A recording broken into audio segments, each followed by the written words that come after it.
Because wine is at its base, at its heart, a natural product, and every single vintage can be very, very different. Wine has never been required to have an ingredient label.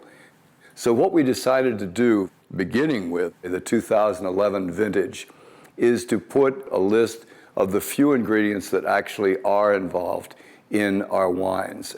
On the back label at the bottom, as of this vintage, the 11, we are putting in what is in this bottle. In this case, it's hand-harvested, sustainably grown grapes, the native yeasts that came in on the grapes, the naturally occurring malolactic bacteria that came in with the grapes, a small amount of natural calcium carbonate for moderating the very firm acid of the Geyserville vineyard, and then minimal effective SO2. And for us, that's crucial because without it, you cannot see the vineyard character of a wine. And so in this case, those are the exact ingredients. It's all we do.